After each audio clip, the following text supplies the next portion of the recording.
Ya, assalamualaikum warahmatullahi wabarakatuh. Semangat pagi, semangat siang, semangat sore, dan semangat malam. Welcome back my channel, Mr. Alfi Banda, berkarya untuk berdampak. Ibu bapak sekalian, pada dua video saya sebelumnya kita juga masih membahas tentang isi dari Permendikbudristek nomor 12 tahun 2024, yaitu pada bagian kerangka dasar kurikulum merdeka dan struktur muatan kurikulum merdeka. Nah, pada bagian ini kita akan belajar ya, kita akan mencari tahu lebih dalam lagi bagaimana pengembangan ekstrakurikuler dalam kurikulum merdeka berdasarkan Permendikbudristek nomor 12 tahun 2024 ya. Oke, next Bapak Ibu ya. Nah, ekstrakurikuler ya Bapak Ibu. Oke, kegiatan ekstrakurikuler ini adalah bagian daripada komponen kurikulum ya, di samping yang sudah kita bahas sebelumnya, yaitu tentang intrakurikuler dan juga kokurikuler. Nah, kali ini kita akan lebih fokus bagaimana sekolah dapat mengembangkan kegiatan ekstrakurikuler berdasarkan Permendikbud 12 ini ya. Nah, yang pertama perlu kita pahami dulu visi dan misi. Visi ekstrakurikuler pada sekolah adalah berkembangnya potensi, bakat, minat, kemampuan, kepribadian, kemandirian peserta didik secara optimal melalui kegiatan-kegiatan di luar dari intrakurikuler. Ini artinya kegiatan ini terpisah dari kegiatan intra ya. Oke. Nah, sementara misinya itu seperti ini, menyediakan sejumlah kegiatan yang dapat dipilih dan diikuti sesuai dengan kebutuhan, potensi, bakat, minat murid-murid kita. Nah, kemudian setelah disediakan, maka sekolah harus menyelenggarakan kegiatan tersebut untuk memberikan kesempatan kepada murid agar dapat mengekspresikan ya, mengaktualisasikan diri secara optimal melalui kegiatan mandiri atau kegiatan kelompok ya. Nah, fungsi apa, tujuannya apa? Nah, ini fungsinya Bapak Ibu, fungsi dari kegiatan eskul.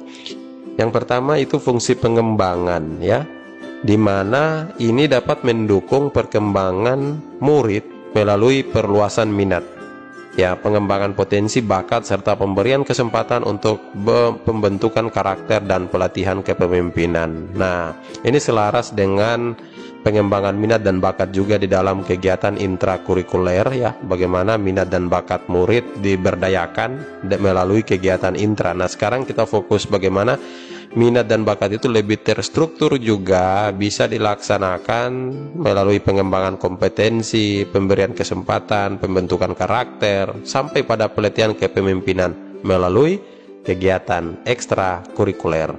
Nah, Bapak Ibu sekalian, fungsi yang kedua fungsi sosial ya, dimana fungsi ini untuk mengembangkan kemampuan dan rasa bertanggung jawab sosial murid. Ya, kompetensi sosial ini dikembangkan dengan memberikan kesempatan kepada murid untuk memperluas pengalaman sosial, praktik keterampilan sosial, dan internalisasi nilai moral serta nilai sosial. Ini fungsi sosial. Ada juga fungsi rekreatif ya, bahwa suasana rileks yang menyenangkan sehingga menunjang proses perkembangan peserta didik. Nah, ekstrakurikuler itu harus dapat menjadikan kehidupan atau atmosfer sekolah lebih menantang dan lebih menarik bagi murid-muridnya. Yang keempat adalah fungsi persiapan karir.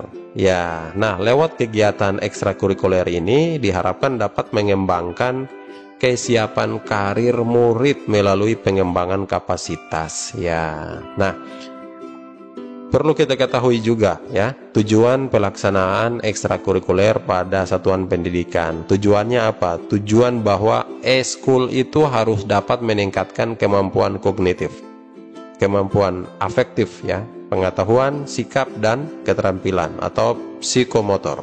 Ya, jadi tidak hanya fokus pada keterampilan dan sikap saja, tapi juga perlu ada kognitif. Jadi selaras, seimbang antara pengetahuan, sikap, dan keterampilan.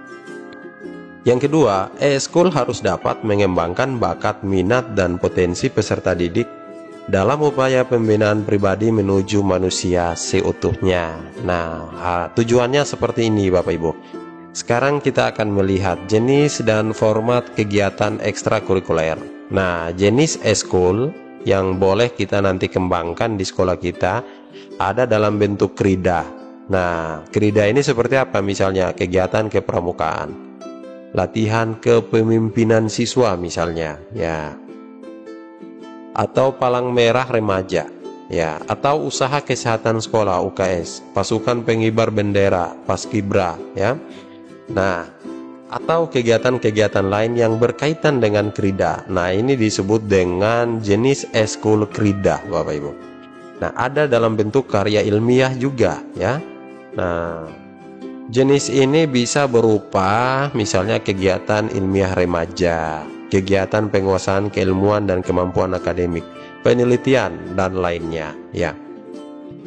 Ada juga jenisnya dalam bentuk latihan olah bakat atau latihan olah minat. Nah, misalnya pengembangan bakat olahraga, pengembangan seni, budaya, pencinta alam, jurnalistik, teater, teknologi informasi dan komunikasi, rekayasa dan lain-lainnya yang berkaitan tentang olah bakat dan olah minat, ya.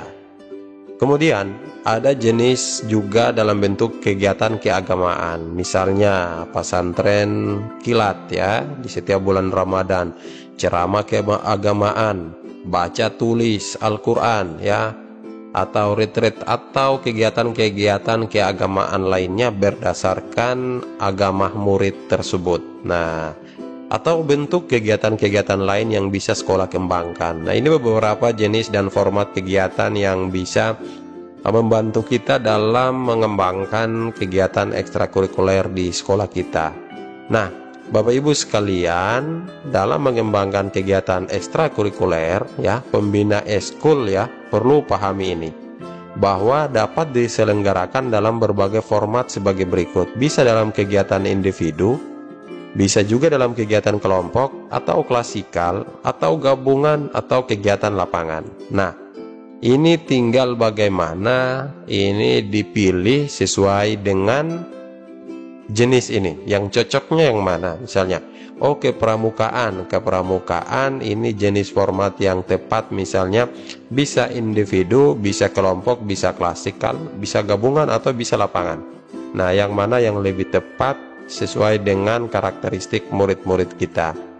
Nah, perlu kita pahami prinsip pengembangan ekstrakurikuler. Prinsip yang pertama yaitu prinsip individual, di mana ekstrakurikuler dikembangkan sesuai dengan potensi bakat minat murid masing-masing.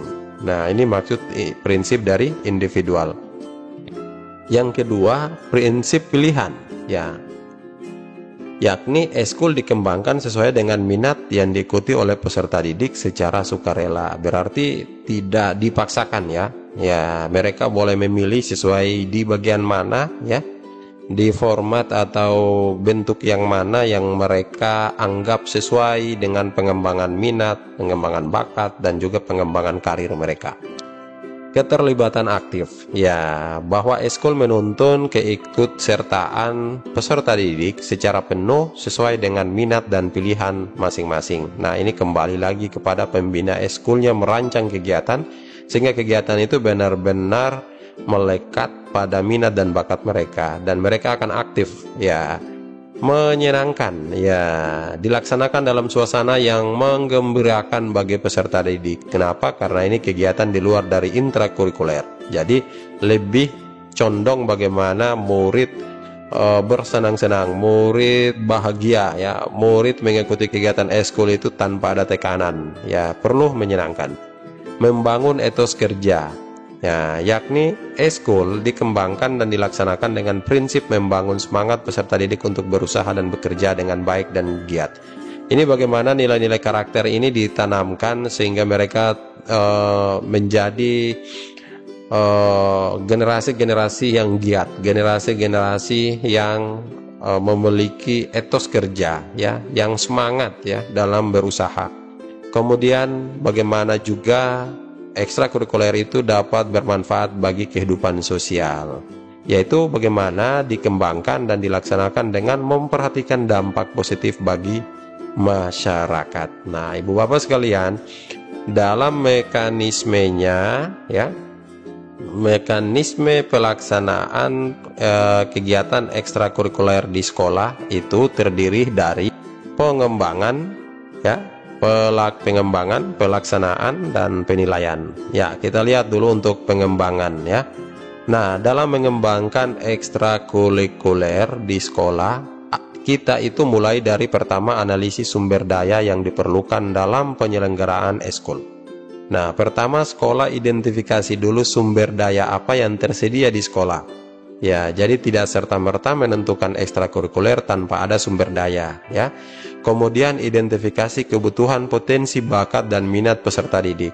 Nah, ini manfaatnya apa? Manfaatnya benar-benar bahwa eskul yang tersedia di sekolah itu bawa ekstrakurikuler yang sesuai dengan kebutuhan murid-murid kita. Jadi jangan sampai ada jenis eskul yang tidak sesuai dengan keadaan murid-murid kita. Nah, yang ketiga, menetapkan bentuk kegiatan yang diselenggarakan. Ketika sudah kita analisis kebutuhan, kita analisis sumber daya, maka selanjutnya kita sudah bisa menetapkan kegiatan yang akan diselenggarakan, kompetensinya, kemudian muatan pembelajaran, beban belajar, dan indikator pencapaiannya. Yang keempat, mengupayakan sumber daya sesuai pilihan peserta didik atau menyalurkan ke satuan pendidikan atau lembaga lainnya. Nah, ini maksudnya bahwa kita juga berupaya ketika harus bermitra dengan lembaga lain yang bisa membantu terlaksananya ekstrakurikuler itu. Ketika sumber daya itu tidak ada di sekolah, maka perlu ada kolaborasi dengan lembaga-lembaga lain yang dapat membantu pengembangan minat, bakat, dan karir murid lewat ekstrakurikuler ini. Nah, kemudian menyusun program. Nah, Bapak Ibu sekalian,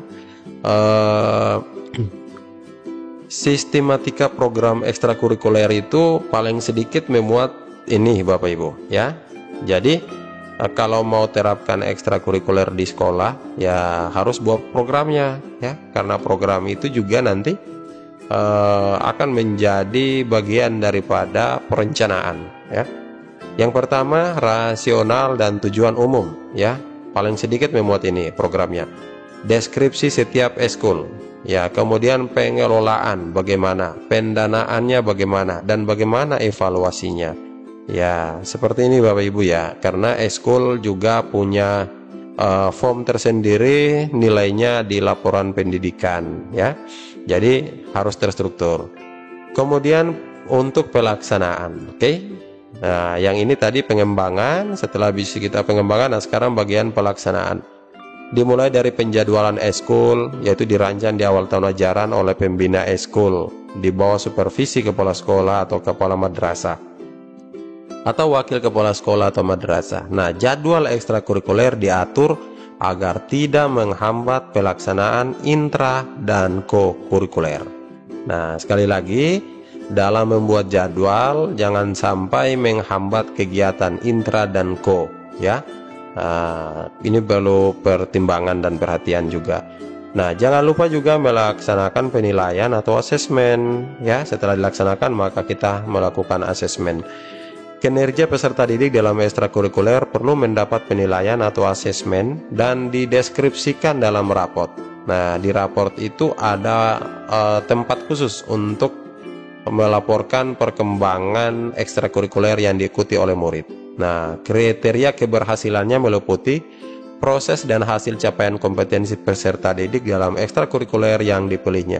Penilaian atau asesmen dilakukan secara kualitatif ya. Nilai di raport itu dalam bentuk nilai kualitatif ya, bukan kuantitatif. Nah, next, evaluasi eskul ya. Untuk evaluasi ini perlu dilakukan untuk mengukur ketercapaian tujuan pada setiap indikator yang telah ditetapkan dalam rencana pengembangan ekstrakurikuler oleh satuan pendidikan. Nah, Bapak Ibu, sekolah hendaknya mengevaluasi setiap indikator yang sudah tercapai maupun yang belum tercapai berdasarkan hasil evaluasi satuan pendidikan Ya, dapat melakukan tindak lanjut, berupaya perbaikan pada perencanaan siklus kegiatan berikutnya. Kegiatan evaluasi ini bisa dilakukan semesteran, Bapak Ibu ya, atau juga triwulan ya, sehingga ada cepat langkah tindak lanjutnya. Ya, bila perlu dalam beberapa penyelesaian topik perlu dilakukan evaluasi. Nah, seperti ini Bapak Ibu.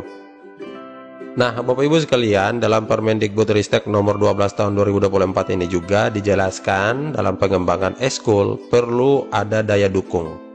Nah, diantaranya misalnya kebijakan sekolah, kemudian ketersediaan pembina eskul, ketersediaan sarana dan prasarana. Ini perlu daya dukung yang perlu.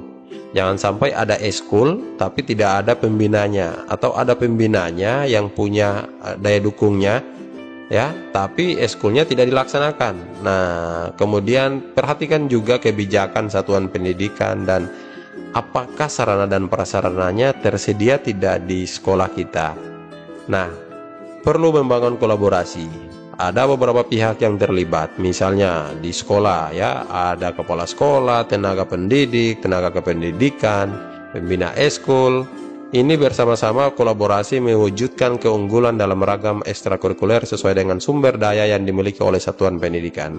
Ada juga komite sekolah yang perlu kita libatkan. Ada juga orang tua Bapak Ibu ya, karena ini adalah bagian daripada integral pendidikan, bahwa perlu ada kolaborasi ya, antara orang tua murid, pihak sekolah, komite sekolah dan juga masyarakat. Oke Bapak Ibu, itu sekilas mungkin dapat menginspirasi Bapak Ibu tentang pengembangan ekstrakurikuler di satuan pendidikan berdasarkan Peraturan Menteri Pendidikan, Kebudayaan, Riset, dan Teknologi nomor 12 tahun 2024. Terima kasih. Assalamualaikum warahmatullahi wabarakatuh.